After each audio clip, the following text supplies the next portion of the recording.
Hey guys, what's going on? So, in this video, I'm going to be talking about the games that I got yesterday. So, this is something new that I want to try. Normally, when I get a few games, I'll post it on Instagram and write a little caption.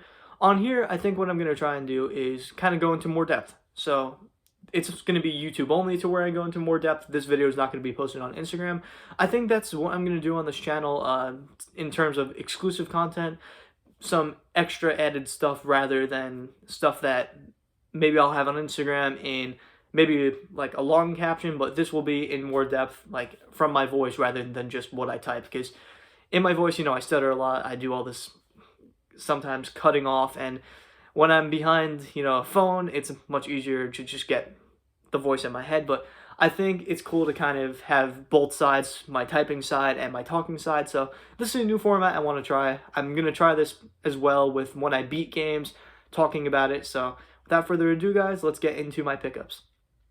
So yesterday, I went to EastEndgaming in Oakdale, New York for the first time, and I have gone to a few different retro game stores in the past. I used to go to the Revolution in Stony Brook. I once in a while go to Game On in Miller Place, and I've gone to Play and Trade a few times, and yes, Play and Trade has some retro games there. And I believe there was one other retro game store that I've gone to in the past, but this is the fourth place that I've gone to ever that sells retro games, and the people there were really nice. I had a conversation with a few of the workers there, and I think I'm going to be going there more often because the store was really nice, and customer service was nice, and the prices were pretty good as well. So let's get into what I got. Alright, so the first game that I got was for the Dreamcast, and that was NBA 2K1. They ended up accidentally having 2K2 in there. I'm not going to ask for a refund. I honestly don't care. Basketball games to me basically feel the same, and I guarantee if I had 2K or 2K1, I probably wouldn't have noticed much of a difference. But the reason I went for a basketball game this time is because I kind of wanted to do something a little different than what I normally did, and when I went there, I got a little bit of everything. So I got something for, a Sega system, something for a PlayStation, something for an Xbox, and something for a Nintendo system. So I thought this was something to get, considering I don't really have much of an actual physical Dreamcast collection.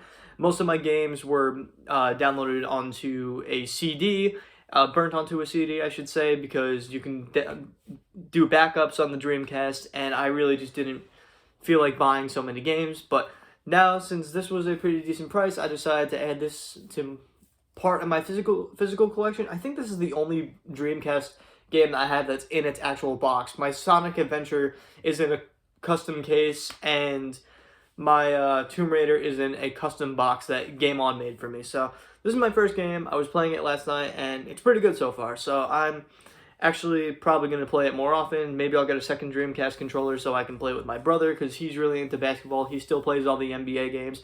I haven't been playing NBA for the past few years. I really only got 2K14 and 2K16. I'm not really the type of person that gets those kind of games every single year, because I don't really like games that you get them, they're pretty much outdated within the year, where you can kind of say I'm a little hypocritical saying that because I get Call of Duty games, but when it comes to the Call of Duty games, the games don't get outdated right away, because I still play Zombies and Black Ops for some time, and hell, I still go back and play Black Ops 3 Zombies once in a while, as well as BO2 and BO1, as well as playing some MW2 and MW3 multiplayer. But great game so far. Great game to add to the collection.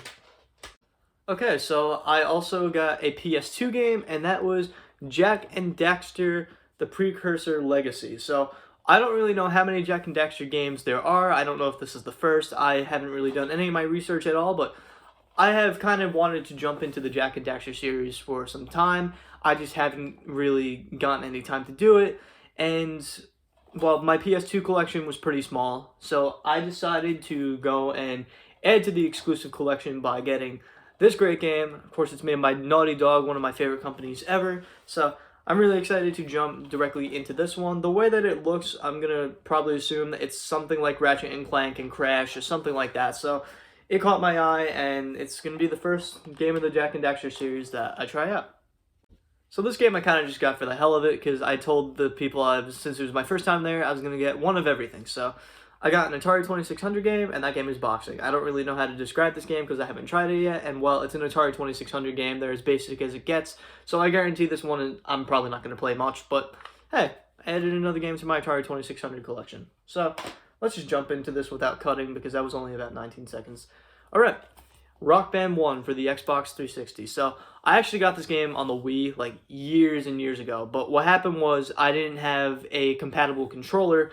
Originally I had the Les Paul, and unfortunately I thought that was the one that was compatible, but it wasn't, and I never ended up getting a actual Rock Band guitar for the Wii, so I was never able to play it. So I've wanted to play this game for probably about 7 years now, and I finally got my hands on it. So this is easily the worst Rock Band that ever came out. It's got a terrible engine. The song list isn't exactly the greatest. I won't say it's bad. It's just not as good as some of the other games, but this one is definitely the hardest one to play. The engine is just terrible, as I said before. I've played Rock Band 2, 3, and 4. I have a few of the other games as well, like the Beatles game and a few other games in the series, but since I'm a pretty die-hard Guitar Hero Rock Band fan, I figured I had to get the original one just because, you know, it's one of the only ones in the series that I don't have. I mean, in terms of the ones that are numbered 1, 2, 3, and 4, now I have them all. So I did play this game last night. It's not very good, but hey, I have it in my collection now, and I can happily say that I have each numbered Rock Band game. So the last game that I got was Kirby's Epic Yarn for the Wii. So I actually sold a lot of my Wii collection to Game On in Miller Place a few years ago, because I forgot really why I did it. I think it was just because it was taking so much space in my collection, and I didn't really care for the Wii. I wanted to expand more on my Xbox, Sega Genesis, and all that other stuff. And I really didn't feel like I needed many Wii games in the collection. However, a while later, I really regretted it because I wanted to replay some of my Sonic games, and I just simply don't have them anymore. This was a game that I missed the most, though. I loved Kirby's Epic Yarn growing up. I used to play it with my brothers, my cousin, all my friends, and this game used to be so much fun to me. And I guarantee I'm going to have a lot of fun playing it again. Hopefully, I can probably experience this with my little sister. She's only 6 years old, so I'd love to get her into possibly playing this. I think I tried to get her to play it when I had it on an emulator, but playing it on an Xbox controller is just horrendous, especially in the part where you have to like tilt the controller and stuff, so it just doesn't work very well with an Xbox gamepad. I would much rather have a physical copy of this on the Wii. I don't have my Wii currently. My friend still has it. I gave it to him a few years ago, and he hasn't given it back to me yet, and I haven't really asked for it back yet, so that's kind of my fault, but I do have a Wii U, and I'll probably be playing this game pretty soon.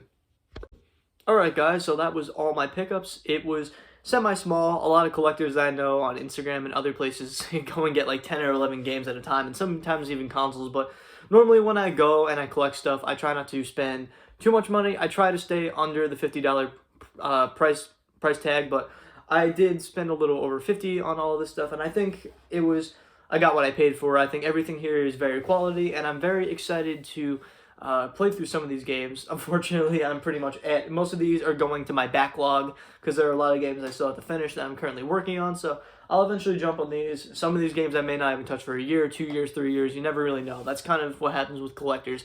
They see something they like and it'll just go on their shelf and never be played for a long time. A lot of my PS2 collection actually has that syndrome. Same with the PS3 and 360, and especially the original Xbox. That's where I had my biggest backlog. I think I have about 70 games, and I've probably only played about like 15 of them. So anyway guys, I hope you guys like the style of the video. I'm definitely going to be doing this more often, although I'm not going to be collecting much because I don't currently have a job right now, and I'm not going to be getting a job for some time because I'm waiting for my health to get a little better. I still got kidney stones and all that stuff, and I'm really just hoping for the best to eventually pass those, which is going to be hell, or hopefully get them blasted, whatever the case may be. So until that's all done, I'm not going to have a job. I probably will try and apply to DoorDash so I can make some quick money and get right back into this collecting thing that I've been doing for a while, because I really do like expanding my collection. I feel like maybe in the future I will do more than just collect. Maybe I'll do like a little online business with this, because I'm really into this whole collecting, talking to the community, and just I like helping the community as well. So thank you guys for watching this video. I will see you all in the next one. Hey guys, what's going on? Hey guys, what's going on? This is Andrew here today. I said my name wrong.